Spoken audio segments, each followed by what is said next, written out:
Ceci est un bout de rail du RER. Et non, je n'ai pas obtenu ça de manière douteuse, ce bout de rail est parfaitement légal. Comment j'ai fait pour l'obtenir? Je vais vous raconter ça. Depuis la deuxième moitié du 19e siècle, la vitesse et le poids des trains n'a fait qu'augmenter. On voyage plus loin dans des trains plus sûrs, plus rapides, plus confortables. Si les trains ont changé, c'est aussi le cas des voies ferrées. Elles sont plus fiables, font moins de bruit et sont capables d'encaisser un trafic beaucoup plus rapide et beaucoup plus dense. C'est en partenariat avec SNCF Réseau que je vous propose de découvrir la face cachée des voies ferrées. Pour ça, avec Tom, mon cadreur, nous avons dû braver le froid, la nuit et la banlieue parisienne.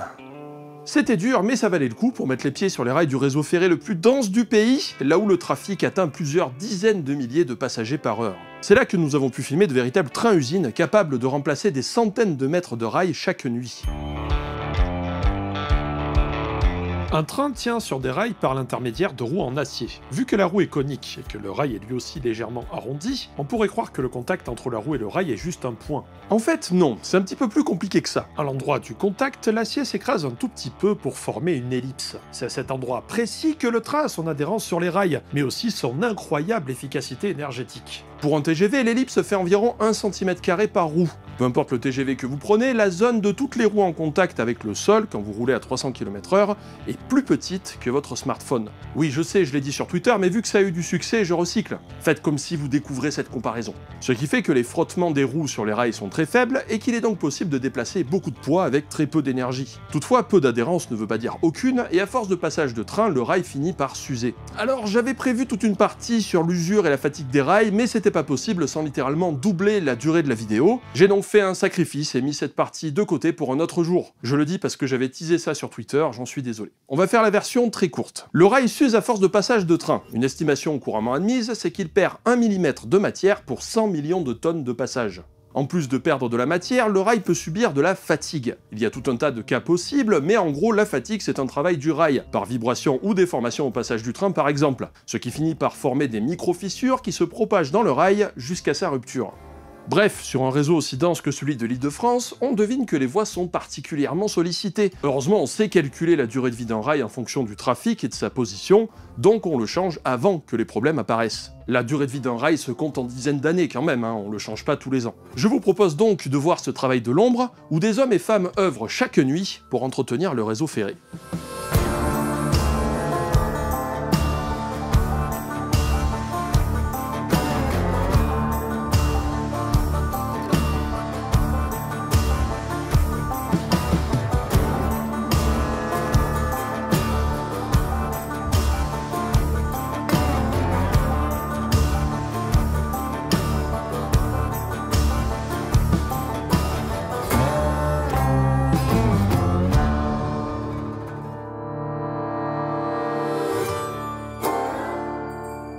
Pour bien comprendre ce qu'on va voir, on va poser quelques bases. Une voie ferrée, c'est des rails, mais pas que. Il y a le ballast, qui est de la roche concassée, les traverses qui supportent les rails, et ce qu'on appelle le menu matériel, c'est-à-dire la semelle en plastique souple qui va entre le rail et la traverse, et les attaches pour maintenir le rail sur la traverse. On ne s'occupera pas dans cette vidéo des installations électriques, donc caténaires, cantons, signalisation, etc.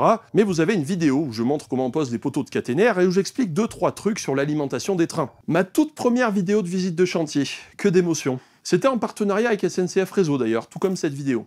Le premier chantier que nous allons voir est le train BOA. BOA car il avale littéralement les rails, vous allez comprendre. Son boulot, c'est de remplacer les rails sans interrompre le trafic. C'est-à-dire qu'il pose la nuit des rails neufs et le jour les trains roulent dessus comme si rien n'avait changé. Le train arrive en un seul bloc puis se sépare en 4 parties indépendantes, 4 ateliers. Nous avons pu le filmer 2 nuits différentes, une sur la ligne du RER B à Aulnay-sous-Bois et une autre à la gare de Créteil-Pompadour. Mais bon, vu qu'il faisait nuit, de toute façon, on voit pas trop la différence. Le premier atelier consiste à déposer les rails sur la voie. Les rails sont fabriqués par tronçons entre 18 et 36 mètres de long. Ils sont ensuite soudés en usine pour former des tronçons de plus de 100 mètres de longueur. C'est ces tronçons qui sont livrés sur le chantier par la première partie du train-usine. Historiquement, la pose des rails se faisait en tronçons de 36 mètres maximum, raccordés entre eux par éclissage. Une éclisse, c'est une barre de métal qui maintient 2 bouts de rail. Bouts de rail espacés d'une certaine distance pour compenser la dilatation due à la température. On en reparlera un petit peu plus tard. Cette méthode, encore utilisée aujourd'hui, pose plusieurs soucis, car l'éclisse n'arrive pas à remplacer complètement un rail continu.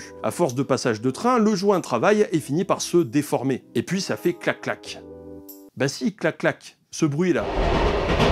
C'est un bruit quand un essieu passe sur la lacune d'un joint. La lacune, c'est l'espace qu'il y a entre les deux rails. Le souci du clac-clac, c'est qu'il demande beaucoup d'entretien. Par exemple, on doit vérifier chaque année la déformation des joints et parfois corriger la géométrie de la voie. En plus, avec l'augmentation du poids des trains et la vitesse du trafic, c'est pas top. C'est pourquoi on a inventé les LRS, pour longs rails soudés. C'est comme leur nom l'indique, des rails longs et soudés. Ouais, c'est un peu l'idée en fait. C'est un rail ininterrompu, parfois de plusieurs kilomètres. Même si au bout d'un moment, il y a des discontinuités, comme un aiguillage par exemple. Pour fabriquer des LRS, on va charger les rails de plus d'une centaine de mètres de long sur des wagons, ça se fait en base arrière où on prépare le chantier, puis on va souder les tronçons de rails entre eux directement sur place. Pour déposer les rails, la première partie du train commence par avancer 2 rails neufs avec cette petite grue montée sur le wagon. C'est quand même un train sur un train. Les extrémités du rail sont posées au sol au milieu de la voie, puis on les retient avec des sabots aux anciens rails. Vous n'arrivez pas à voir pourquoi on fait ça? Vous allez vite comprendre.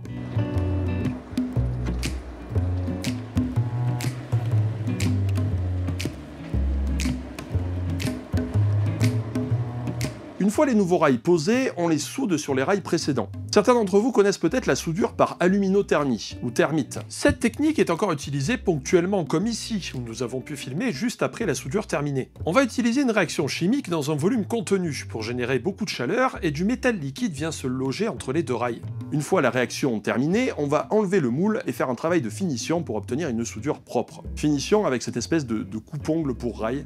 L'avantage, c'est qu'on peut faire ces soudures de rail à peu près n'importe où, vu qu'il faut très peu de matériel. Mais quand on veut faire du débit avec les soudures les plus propres possibles, il faut utiliser un très gros poste à souder.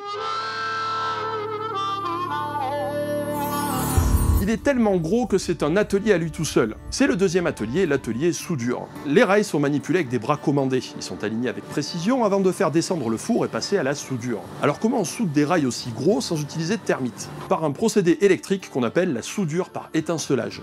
Avec le four, il n'était pas possible de voir en détail le processus de soudage, mais j'ai pu trouver les étapes sur le net. La soudure est électrique avec des impulsions très courtes pouvant monter à 60 000 ampères. Et moi, vous me connaissez, dès qu'il y a du courant, ça me plaît. On monte à une température de 1300 degrés et on termine par une période de post-chauffage où les deux bouts de rail sont compressés avec une force de plusieurs tonnes. Et voilà, une soudure très propre qui demande quasiment aucune retouche.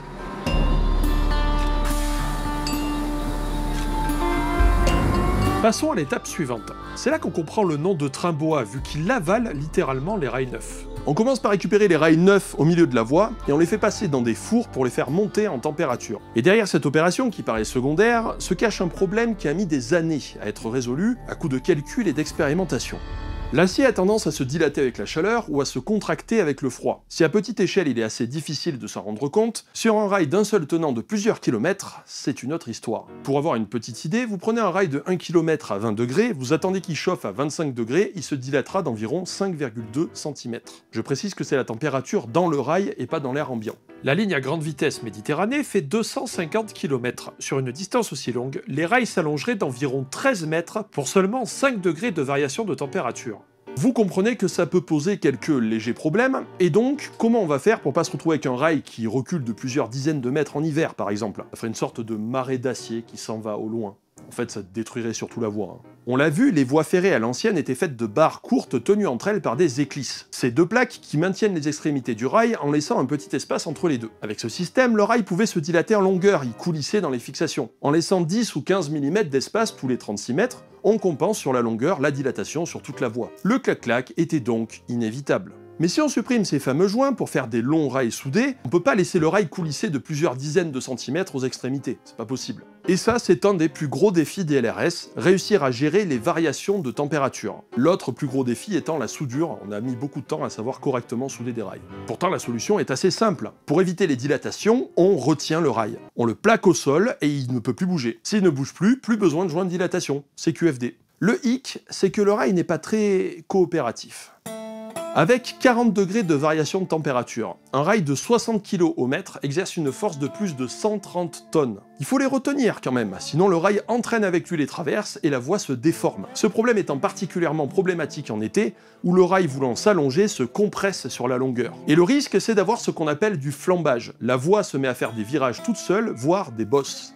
Les voies construites en long rail soudé sont donc le fruit de décennies de recherches théoriques et empiriques pour réussir à créer une voie qui reste en place, peu importe la température. Enfin, peu importe la température, il y a des limites quand même. Et bien sûr, ces limites dépendent de la zone géographique. En France, on pose les rails pour qu'ils puissent travailler sur une plage de température comprise entre -20 et +70 degrés. Si on prend le milieu, on est à 25 degrés. On pose donc les rails pour qu'ils ne forcent pas sur la voie à cette température. Si on pose les rails à une température précise, on sait de combien ils vont s'allonger en se réchauffant et de combien ils vont rétrécir en se refroidissant. À partir de là, on sait quelle force ils vont opposer à la voie et on calcule le ballast pour compenser cette force. Le souci, c'est que c'est pas tous les jours que la température avoisine les 25 degrés, surtout la nuit. Donc si on peut poser les rails uniquement à cette température-là, ça va être assez compliqué, on va pas pouvoir avancer bien vite. Le train bois résout ce problème avec son système de four qui va chauffer le rail neuf à 25 degrés pour être posé à cette température précise. Ce qui est une innovation très intéressante qui fait gagner beaucoup de temps. Car le train bois n'est pas de partout et c'est une innovation assez récente. On utilise donc d'autres techniques pour pouvoir poser les longs rails soudés.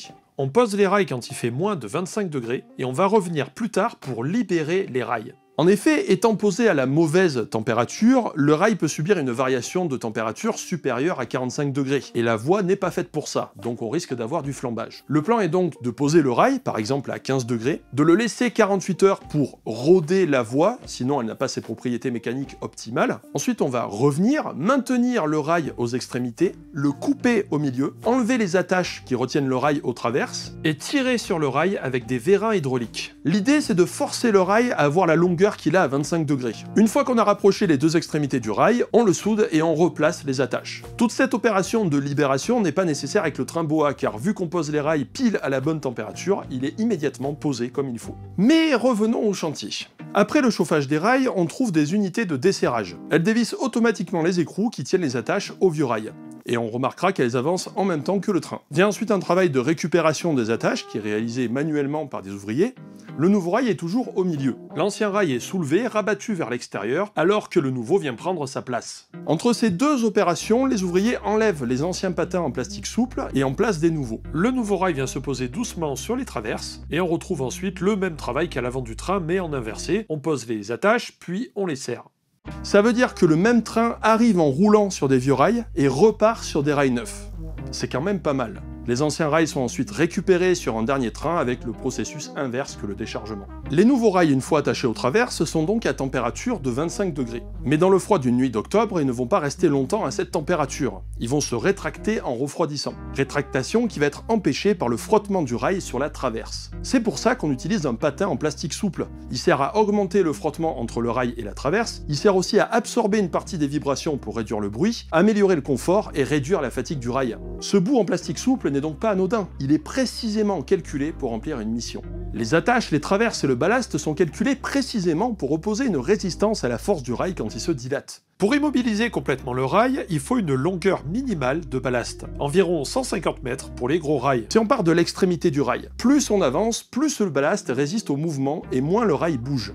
Donc, sur un long rail soudé, les extrémités du rail bougent quand même un petit peu sous l'effet de la chaleur, parce qu'il n'y a pas assez de ballast pour le retenir, mais pas au milieu, puisque là, le ballast retient toute la longueur. Ce qui fait qu'on pose des joints de dilatation aux extrémités, mais la taille de ces joints est beaucoup plus réduite que si on laissait le rail bouger librement. Le train bois travaille principalement de nuit, pour éviter de devoir interrompre le trafic. Il est capable de remplacer jusqu'à 700 mètres de rail par jour, il tourne en continu toute l'année. Chaque nuit, le train bois est quelque part en train de remplacer des rails. Mais cette visite n'est pas terminée. Je vais vous montrer un autre train-usine que nous avons pu visiter, qui s'appelle la Suite Rapide. Un train-usine capable cette fois-ci de remplacer le ballast et les traverses. Et nous avons eu de la chance parce que, exceptionnellement, le chantier se faisait de jour, l'occasion de filmer avec plus de détails. Nous arrivons par l'arrière du train. La longue file de wagons sert de stockage pour le ballast. Je sais que certains d'entre vous n'endorment plus la nuit à force de se poser cette question que n'importe qui a dû se poser, tant elle est essentielle à côté d'autres questions métaphysiques comme qu'est-ce que la vie ou sommes-nous seuls dans l'univers? Cette question, c'est bien entendu, pourquoi le ballast? Pourquoi des cailloux? Le ballast sert à plusieurs choses. Déjà, il oppose une force aux traverses pour éviter la déformation des rails à cause de la température, comme on vient de le voir. Ensuite, il a une certaine souplesse. Oui, cailloux en roche dure comme du microgranit ou du basalte et souplesse, ça paraît antinomique, mais c'est oublier que ce sont des petits cailloux qui, une fois entassés, forment une masse relativement souple. Le ballast absorbe par exemple des vibrations à des fréquences assez basses, de 20 à 200 Hz quand un train passe, donc ça réduit le bruit dans une certaine mesure. Aussi, il sert à répartir la charge au sol sur une plus grande surface, ce qui évite que la voie s'enfonce s'enfonce dans le sol à cause de passages de train, ce qui est appréciable. Et enfin, on peut corriger la forme de la voie s'il y a besoin en bougeant le ballast. Bref, le ballast c'est cool, mangez-en, et d'ailleurs si un jour j'ai une maison, je ferai mon jardin en ballast. Comme ça au moins c'est nickel, pas besoin d'entretien, c'est parfait. Trêve de raconter n'importe quoi, allons voir comment on fait.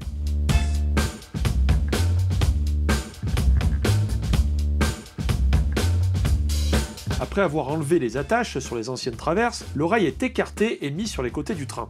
Un premier système de griffes plonge dans l'ancien ballast et récupère les traverses en bois.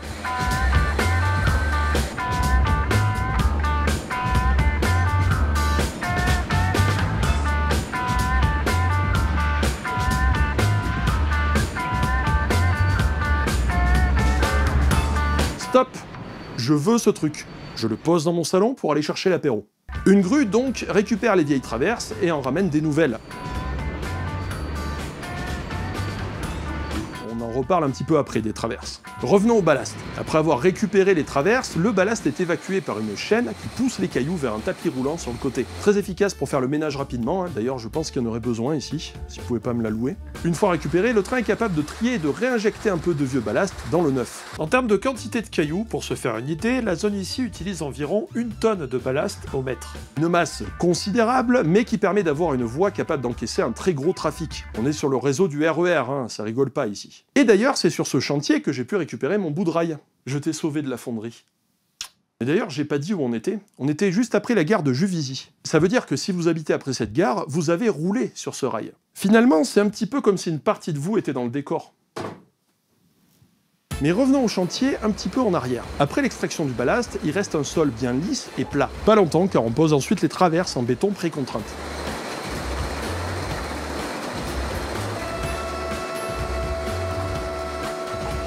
Historiquement, on utilisait des traverses en bois. L'avantage du bois, c'est sa souplesse. Il est aussi facile de fixer un rail, la méthode historique était de planter des tire-fonds sur les côtés du rail, le bois étant capable d'absorber les vibrations. Toutefois, les passages répétés de train finissaient par tasser les fibres de bois et les rails se mettaient à bouger à chaque passage de roue, ce qui peut entraîner de la fatigue et au bout d'un moment, la rupture du rail. C'est alors qu'on inventa le patin en plastique souple. On y revient toujours à ce bout de plastique. Cette semelle est capable d'encaisser les vibrations en préservant le bois. Couplé aux attaches souples, c'est le système qu'on utilise actuellement, même sur les traverses en béton. D'ailleurs, on a essayé de faire des traverses en béton à partir des années 30, mais le béton seul était trop fragile car très rigide. Vous commencez à le comprendre, en matière de voie ferrée, il faut être souple et solide à la fois. On a donc inventé les traverses en béton précontrainte. Il y a des câbles en acier à l'intérieur, ce qui permet d'avoir une certaine résistance au choc et aux vibrations. A noter aussi que les attaches et les rails sont isolés électriquement du béton, c'est important pour la sécurité de la circulation. Isolation électrique grâce au patin en plastique souple. Pourquoi j'ai pas récupéré un patin en plastique souple au lieu de récupérer un bout de rail? C'est tellement mieux en fait. Une fois les nouvelles traverses attachées au rail, on rajoute du ballast neuf. On notera d'ailleurs que les traverses sont soulevées pour que le ballast passe en dessous. Mais si on se contente juste de poser du ballast comme ça va pas bien tenir, faudrait tasser un petit peu.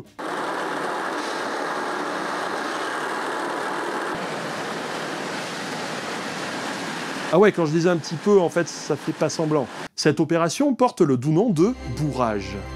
On remarquera d'ailleurs les galets ici qui soulèvent le rail avant le bourrage, ce qui permet de corriger la hauteur de la voie.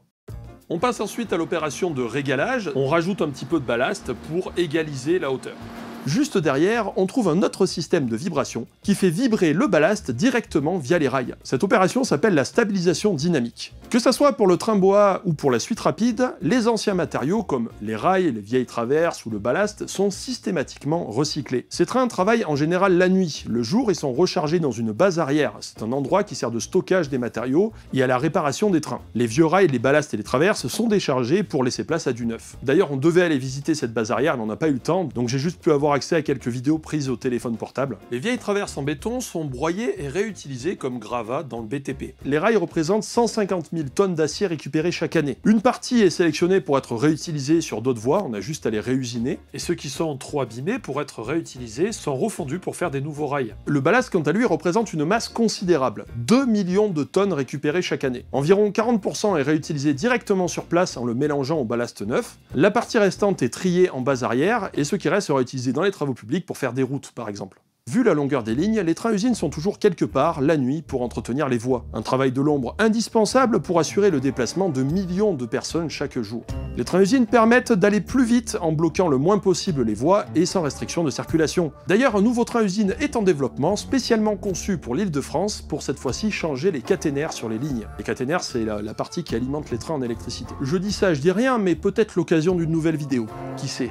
En tout cas, j'espère que la visite de ces 2 trains-usines vous a plu, et je vous dis à une prochaine, amis bidouilleuses et bidouilleurs.